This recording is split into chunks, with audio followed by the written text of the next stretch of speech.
1776 में Adam Smith ने अपनी इकोनॉमिक प्रोडक्टिविटी की थ्योरी को एक बहुत ही साधारण सी जगह पिन फैक्ट्री में समझाया था। स्मिथ ने देखा कि अगर एक अकेला ब्लैकस्मिथ शुरू से पिन बनाने की कोशिश करे, जैसे कि तार खींचना, उसे सीधा करना, काटना, पॉइंट बनाना और ऊपर का हिस्सा घिसकर हेड तैयार करना, तो शायद वो दिन भर में एक पिन भी ना बना पाए। लेकिन अगर मैन्युफैक्चरिंग प्रोसेस को 18 अलग अलग हाईली स्पेशलाइज्ड ऑपरेशंस में बांट दिया जाए तो 10 वर्कर्स उसी समय में 48,000 से ज्यादा पिन्स बना सकते हैं। वेल्थ क्रिएशन में इस जबरदस्त उछाल का राज न तो नए रॉ मटेरियल्स थे और न ही किसी क्रांतिकारी एनर्जी सोर्स की खोज। ये तो लेबर का आर्किटेक्चरल डिवीजन था। हर वर्कर की जिम्मेदारी का दायरा कम करके फैक्ट्री ने कॉन्टेक्स्ट स्विचिंग को मिनिमाइज किया, लोकलाइज्ड एक्सपर्टीज को मैक्सिमाइज किया और इंडिविजुअल लिमिटेशंस को कलेक्टिव फ्रिक्शनलेस थ्रूपुट में बदल दिया। 2.5 सेंचुरी से भी ज्यादा समय बाद स्मिथ की ऑब्जर्वेशन का फंडामेंटल मैथमेटिक्स अब भी वैसा ही है, हालांकि प्रोडक्शन का मीडियम फिजिकल मेटलर्जी से डिजिटल कॉग्निशन की तरफ शिफ्ट हो गया है। 2030 एंटरप्राइज की असली वेल्थ जनरेटिंग मैकेनिज्म को समझने के लिए हमें अर्ली सेंचुरी की मैसिव मोनोलिथिक आर्टिफिशियल इंटेलिजेंस वाली सोच को छोड़ना होगा, जो कि उस अकेले मास्टर ब्लैकस्मिथ जैसा है जो पूरी पिन खुद बनाने की कोशिश कर रहा हो। इसके बजाय मॉडर्न एंटरप्राइज आर्किटेक्चर का शिखर एल्गोरिथमिक लेबर का बहुत ही बारीकी से किया गया डिवीजन है। ये एक मल्टी एजेंट इकोसिस्टम है जहां हाइपर स्पेशलाइज्ड सब रूटीन्स एकदम परफेक्ट और डिटर्मिनिस्टिक तरीके से एक साथ काम करते हैं। लेबर के सॉफ्टवेयर लेवल डिवीजन को विजुलाइज करने के लिए हम मॉडर्न नॉलेज इकोनॉमी की पिन फैक्ट्री को देख सकते हैं, जो है 2030 का generative media studio. The algorithmic assembly line. एक दशक पहले एक कमर्शियल मीडिया कैंपेन या सीरियलाइज्ड डिजिटल एंटरटेनमेंट का एक पीस बनाना एक बहुत ही कठिन और पूरी तरह से इंसानी मेहनत वाला काम होता था। इसमें महीनों की प्री प्रोडक्शन, बड़ी बड़ी क्रिएटिव एजेंसीज, फिजिकल फिल्मिंग और लंबे समय तक चलने वाले पोस्ट प्रोडक्शन पीरियड्स की जरूरत होती थी। इसमें writers, market researchers, directors, cinematographers और फोकस ग्रुप्स शामिल होते थे। आज एक top tier generative media studio बिना कैमरा, बिना साउंड स्टेजेस और एग्जीक्यूशन फेज के दौरान ज्यादातर बिना किसी इंसानी दखल के काम करता है। ये स्टूडियो असल में एक फैला हुआ माइक्रो सर्विसेज आर्किटेक्चर है, यानी नैरो और ऑटोनॉमस एजेंट्स का एक झुंड, जिसमें से हर एक को एक सिंगल बहुत ही स्पेसिफिक कॉग्निटिव सब टास्क को एकदम परफेक्शन के साथ पूरा करने के लिए ट्रेन किया गया है।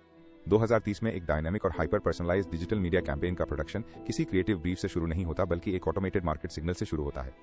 उस पल से एल्गोरिथमिक असेंबली लाइन पूरी रफ्तार से काम करना शुरू कर देती है, जिसे 4 प्राइमरी क्लासेज के ऑटोनॉमस एजेंट्स गाइड करते हैं। The cultural cartographer agent number 1। Process की शुरुआत रॉ मार्केट रियलिटी को इंजेस्ट करने से होती है। सीक्वेंस में पहला एजेंट न तो कुछ लिखता है और न ही रेंडर करता है, इसकी एकमात्र स्पेशलाइजेशन ग्लोबल सेंटिमेंट की रियल टाइम पार्सिंग है। ये analytical engine social platform, search queries, global news feeds और उभरते हुए माइक्रो ट्रेंड से लाखों डेटा पॉइंट्स को ऑटोनॉमस तरीके से स्क्रैप करता है। ये उस समय के सटीक कल्चरल ज़ाइटगाइस्ट की पहचान करता है, जैसे कि शायद वेस्टर्न यूरोप में सस्टेनेबल अर्बन एग्रीकल्चर में अचानक बढ़ी हुई दिलचस्पी और साथ ही जेनजी कंज्यूमर्स के बीच रेट्रो फ्यूचरिज्म के लिए उभरती हुई एस्थेटिक पसंद। कार्टोग्राफर इस डेटा को इमोशनली इंटरप्रेट नहीं करता, ये मैथमेटिकली इंसानी अटेंशन को एक हाई डायमेंशनल वेक्टर स्पेस में मैप करता है और एक डेंस कॉन्टेक्सचुअल पेलोड आउटपुट करता है, जो मीडिया एसेट के सटीक थीमेटिक और डेमोग्राफिक टारगेट को तय करता है। The narrative weaver agent 2। ये कॉन्टेक्सचुअल पेलोड तुरंत दूसरे स्पेशलाइज्ड मॉडल को ट्रांसमिट कर दिया जाता है। द नैरेटिव वीवर एक ड्रामेटर्जिकल एजेंट है, जिसे खास तौर पर स्टोरी टेलिंग, पेसिंग और लिंग्विस्टिक स्ट्रक्चर की मैकेनिक्स पर फाइन ट्यून किया गया है। इसे मार्केट ट्रेंड्स को एनालाइज करना नहीं आता और न ही इसे विजुअल इमेज बनाना आता है। इसका इकलौता काम कार्टोग्राफर द्वारा दिए गए वेक्टर मैप को लेना और उसे एक पैरामीटराइज्ड स्क्रिप्ट में ट्रांसलेट करना है। ये डायलॉग ड्राफ्ट करता है, इमोशनल आर्क को स्ट्रक्चर करता है और डेमोग्राफिक डेटा के आधार पर एंगेजमेंट को मैक्सिमाइज करने के लिए जरूरी प्रिसाइज कॉमिक या ड्रामेटिक बीट सेट करता है।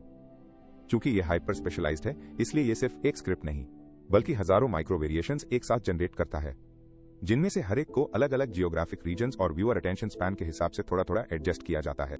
The special architect agent 3। एक बार जब नैरेटिव मैट्रिक्स स्ट्रक्चर हो जाता है तो डेटा रेंडरिंग स्पेशलिस्ट के पास चला जाता है। द स्पेशल आर्किटेक्ट एक जनरेटिव डिफ्यूजन मॉडल है, जिसे खास तौर पर फिजिक्स, लाइटिंग और 3D स्पेशल एनवायरनमेंट्स पर ट्रेन किया गया है। ये नैरेटिव वीवर से पेसिंग क्यूज और सेटिंग डिस्क्रिप्शंस को पढ़ता है और तुरंत विजुअल वर्ल्ड को कंस्ट्रक्ट करता है। ये सिंथेटिक विंडो से लाइट के वॉल्यूमेट्रिक डिस्पर्शन को कैलकुलेट करता है, सिंथेटिक एक्टर्स के चेहरों पर माइक्रो एक्सप्रेशंस जनरेट करता है और सीन को फोटो रियलिस्टिक 8 के रेजोल्यूशन में रेंडर करता है। स्मिथ की फैक्ट्री में काम करने वाले उस वर्कर की तरह जिसका इकलौता काम पिन का सिरा घिसना था। द स्पेशल आर्किटेक्ट इस बात की परवाह नहीं करता कि कोई कैरेक्टर क्यों बोल रहा है, ये सिर्फ इस बात का ध्यान रखता है कि स्पीच की विजुअल रेंडरिंग ऑप्टिकली फ्लॉलेस हो। Synthetic auditor agent number 4। Legacy media model में किसी प्रोडक्ट को टेस्ट करने के लिए इंसानों का एक फोकस ग्रुप बनाना पड़ता था, जो एक धीमा, महंगा और स्टैटिस्टिकली नॉइजी प्रोसेस था। 2030 की पिन फैक्ट्री में असेंबली लाइन के आखिरी स्टेज पर सिंथेटिक ऑडिटर्स का एक ग्रुप तैनात रहता है। ये हजारों localised lightweight large language models या LLM है, जिनमें से हर एक को एक खास पर्सोना दिया गया है जो टारगेट ऑडियंस को मिरर करता है। उदाहरण के लिए एक 24 ईयर ओल्ड अर्बन प्रोफेशनल या एक 55 year old rural home owner. ये सिंथेटिक व्यूअर्स रेंडर किए गए मीडिया को मिली सेकेंड्स में देख लेते हैं प्रोग्राम किए गए पर्सोना के हिसाब से कंटेंट की कॉन्टेक्चुअल रेलेवेंस और इमोशनल रेजोनेंस को एनालाइज करके वे ऑडियंस के रिएक्शन को सिमुलेट करते हैं। अगर पर्सोना ग्रुप बी वीडियो के सेकंड एक्ट के दौरान एंगेजमेंट में सिमुलेटेड गिरावट दिखाता है तो ऑडिटर उस सटीक मिलीसेकंड को फ्लैग कर देता है जब अटेंशन कम हुई थी। API modern conveyor belts. इस डिजिटल फैक्ट्री का असली कमाल किसी एक एजेंट की अलग थलग चमक में नहीं बल्कि उस कनेक्टिव टिश्यू में है जो उन्हें एक साथ जोड़ता है। एक फिजिकल फैक्ट्री में कन्वेयर बेल्ट आधे तैयार पिन को एक वर्कस्टेशन से दूसरे तक ले जाती है। मल्टी एजेंट AI इकोसिस्टम में एप्लीकेशन प्रोग्रामिंग इंटरफेसेस या API और लगातार चलने वाली डेटा स्ट्रीम्स कन्वेयर बेल्ट्स का काम करती हैं जो कॉग्निटिव लेबर के फ्रिक्शनलेस फ्लो को आसान बनाती हैं। ये इंटर एजेंट कम्युनिकेशन एक गहरी सिमेंटिक इंटरऑपरेबिलिटी पर निर्भर करता है। जब सिंथेटिक ऑडिटर एंगेजमेंट में गिरावट डिटेक्ट करता है तो वो डायरेक्टर को ह्यूमन रीडेबल ईमेल नहीं भेजता, ये तुरंत नैरेटिव वीवर को एक API वेबहुक भेजता है जिसमें एक टेंसर मैट्रिक्स होता है जो जोक या इमोशनल बीट की सटीक स्टैटिस्टिकल फेलियर को डिटेल करता है।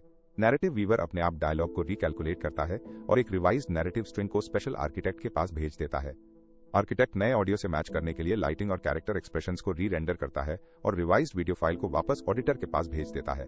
ये पूरा फीडबैक लूप यानी राइटिंग रेंडरिंग, टेस्टिंग री राइटिंग और री रेंडरिंग कुछ सेकंड में हो जाता है। ये डेटा का एक लगातार और मल्टी डायरेक्शनल फ्लो है। एजेंट्स लेटेंट स्पेस ट्रांसलेशंस के जरिए कम्युनिकेट करते हैं और क्लंकी ह्यूमन रीडेबल टेक्स्ट के बजाय कॉन्सेप्ट्स के हाईली कंप्रेस्ड मैथमेटिकल रिप्रेजेंटेशंस पास करते हैं।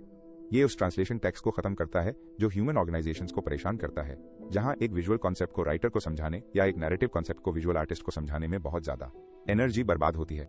इस इकोसिस्टम में स्वार्म इंटेलिजेंस उभरती है। मॉडल्स एक डिसेंट्रलाइज्ड नर्वस सिस्टम की तरह काम करते हैं। वे आउटकम्स नेगोशिएट करते हैं, अपने रेस्पेक्टिव सब रूटीन्स को ऑप्टिमाइज करते हैं और हाथ में मौजूद टास्क की कॉम्प्लेक्सिटी के आधार पर डायनेमिकली कंप्यूट रिसोर्सेज को एलोकेट करते हैं। अगर रेंडरिंग टास्क का सामान्य रूप से कॉम्प्लेक्स है तो ओवरआर्चिंग ऑर्केस्ट्रेटर प्रोटोकॉल अपने आप स्पेशल आर्किटेक्ट के एडिशनल इंस्टांसेस को स्पिन अप कर देता है, जिससे डिजिटल असेंबली लाइन पर कंप्यूटेशनल लोड पूरी तरह से बैलेंस हो जाता है। हाइपर स्पेशलाइजेशन की economic Triumph. Macro economic perspective से देखें तो मोनोलिथिक जर्नलिस्ट मॉडल से हाइपर स्पेशलाइज्ड ऑटोनॉमस एजेंट्स के इकोसिस्टम की तरफ शिफ्ट होना कैपिटल एफिशिएंसी में एक बहुत बड़ा लीप है।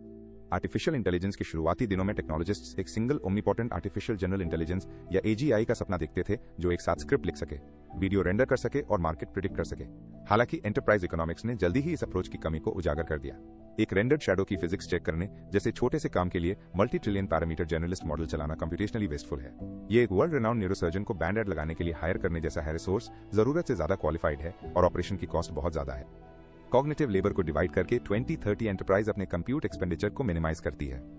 स्पेशलाइज्ड मॉडल्स छोटे और तेज होते हैं और उन्हें चलाने के लिए बहुत कम एनर्जी की जरूरत होती है। उन्हें एज नेटवर्क्स या उनकी स्पेसिफिक मैथमेटिकल आर्किटेक्चर्स के लिए तैयार किए गए स्पेशलाइज्ड सिलिकॉन पर होस्ट किया जा सकता है। कल्चरल कार्टोग्राफर शायद वास्ट डेटाबेस रिट्रीवल के लिए ऑप्टिमाइज्ड हार्डवेयर पर रन कर सकता है की स्पेशल आर्किटेक्ट मैट्रिक्स मल्टीप्लिकेशन के लिए ऑप्टिमाइज्ड क्लस्टर्स पर रन करता है। ये हार्डवेयर सॉफ्टवेयर अलाइनमेंट प्रोडक्शन की मार्जिनल कॉस्ट को काफी कम कर देता है। इसके अलावा ये मॉड्यूलर आर्किटेक्चर अभूतपूर्व एंटरप्राइज एजिलिटी प्रदान करता है। अगर ओपन सोर्स कम्युनिटी द्वारा कोई नया और अत्यधिक एफिशिएंट रेंडरिंग एल्गोरिथम डेवलप किया जाता है तो मीडिया स्टूडियो को अपने पूरे AI इंफ्रास्ट्रक्चर को बदलने की जरूरत नहीं है। वो बस लेगेसी स्पेशल आर्किटेक्ट को अनप्लग करता है और नए मॉडल को API कन्वेयर बेल्ट में प्लग कर देता है। फैक्ट्री का बाकी हिस्सा बिना किसी रुकावट के काम करता रहता है। ये प्लग एंड प्ले मॉड्यूलैरिटी ये सुनिश्चित करती है कि एंटरप्राइज हर समय टेक्नोलॉजिकल एफिशिएंसी के एब्सोल्यूट फ्रंटियर पर ऑपरेट करे। इस स्वार्म आर्किटेक्चर की इमर्जेंट प्रोडक्टिविटी कॉर्पोरेट आउटपुट के कॉन्सेप्ट को फंडामेंटली रीडिफाइन करती है। इस मल्टी एजेंट इकोसिस्टम का उपयोग करने वाला एक मीडिया स्टूडियो एक ही दिन में tens of thousands hyper targeted feature quality video campaign बना सकता है और लाइव मार्केट रिएक्शंस के आधार पर उन्हें रियल टाइम में लगातार ऑप्टिमाइज कर सकता है। एक व्यक्ति के लिए बिस्पोक कमर्शियल बनाने की लागत घटकर फ्रैक्शंस ऑफ अ सेंट रह जाती है। वेल्थ केवल मशीनों की क्षमता से नहीं बल्कि उनके डिप्लॉयमेंट की फ्रिक्शनलेस और इंटरलॉकिंग कोरियोग्राफी से जनरेट होती है। एल्गोरिथमिक फैक्ट्री की बाउंड्रीज। एडम स्मिथ की पिन फैक्ट्री ने फिजिकल प्रोडक्शन में क्रांति ला दी थी, साबित करके कि स्ट्रक्चर्ड और रिपीटेटिव टास्क को रिजिड स्पेशलाइजेशन के जरिए सबसे बेहतर तरीके से किया जा सकता है। 2030 की डिजिटल पिन फैक्ट्री ने साबित कर दिया है कि बिल्कुल यही सिद्धांत स्ट्रक्चर्ड कॉग्निटिव लेबर पर भी लागू होता है। जब किसी प्रॉब्लम को डिस्क्रीट और क्वांटिफिएबल सब टास्क में तोड़ा जा सकता है, चाहे वो लीगल कॉन्ट्रैक्ट ड्राफ्ट करना हो, ग्लोबल सप्लाई चेन को ऑडिट करना हो या फिर सिंथेटिक मीडिया कैंपेन रेंडर करना हो, तो मल्टी एजेंट इकोसिस्टम सबसे आगे रहता है। ये प्योर डिफ्लेशनरी एफिशिएंसी का एक इंजन है जो आउटपुट को इन्फिनिटी तक स्केल कर सकता है और साथ ही एग्जीक्यूशन की मार्जिनल कॉस्ट को जीरो तक ले आता है। हालांकि इस हम ऑटोनॉमस स्वार्म्स के फ्लॉलेस एग्जीक्यूशन को देखकर हैरान होते हैं तो वैल्यू के नेचर को लेकर एक क्रिटिकल सवाल उठता है। एल्गोरिथमिक असेंबली लाइन ऑप्टिमाइजेशन का मास्टर है। ये नॉन वेरिएबल्स को परफेक्टली अरेंज कर सकती है, एग्जिस्टिंग डेटा को सिंथेसाइज कर सकती है और हिस्टोरिकल ट्रेंड्स पर इटरेट कर सकती है। ये परफेक्टली रेप्लिकेट और रिफाइन कर सकती है, लेकिन ऑप्टिमाइजेशन इन्वेंशन के बराबर नहीं है। अगर ग्लोबल इकोनॉमी की पूरी ऑपरेशनल बैकबोन आइडेंटिकल और हाइपर एफिशिएंट AI स्वार्म्स द्वारा मैनेज की जाए तो एफिशिएंसी खुद कमोडिटाइज्ड हो जाती है। जब मार्केट में हर कॉम्पिटिटर के पास जीरो लेटेंसी पाइपलाइंस और एक जैसे फ्लॉलेस जेनरेटिव एजेंट्स का एक्सेस होता है, तो परफेक्ट और डेटा ड्रिवन आउटपुट प्रोड्यूस करने की क्षमता अब कॉम्पिटिटिव एडवांटेज की गारंटी नहीं देती है। कमर्शियल सर्वाइवल की बेसलाइन बस ऊपर चली जाती है। ऐसी दुनिया में जहां स्ट्रक्चर्ड थॉट का एग्जीक्यूशन लगभग फ्री है, वहां इकोनॉमिक प्रीमियम अनिवार्य रूप से अनस्ट्रक्चर्ड, अनक्वांटिफिएबल और गहराई से मानवीय चीजों की तरफ शिफ्ट हो जाता है। एक मल्टी एजेंट स्वांग की विशाल कंप्यूटेशनल पावर किसी कंपनी को ये तो बिल्कुल सही बता सकती है कि किसी स्ट्रेटेजी को परफेक्टली कैसे एग्जीक्यूट करना है, लेकिन वो कंपनी को ये नहीं बता सकती कि वो स्ट्रेटेजी इंसानी रूह के लिए क्यों मायने रखती है। ये किसी पूरी तरह से अनप्रूवन पैराडाइम में ब्लाइंड लीप ऑफ फेथ नहीं ले सकता, और न ही ये ह्यूमन स्टेक होल्डर्स के साथ ऑथेंटिक ट्रस्ट बेस्ड रिलेशनशिप बना सकता है। ये समझने के लिए कि आने वाले दशकों में एंटरप्राइज वैल्यू का सुरक्षा घेरा कहां बनेगा, हमें ऑटोमेटेड फैक्ट्री फ्लोर से आगे देखना होगा और उन कॉग्निटिव टेरिटरीज को देखना होगा जो एल्गोरिथमिक डिवीजन के दायरे में नहीं आती। ये हमें 1.5 पर लाता है the limits of division, creativity, empathy और द ह्यूमन प्रीमियम।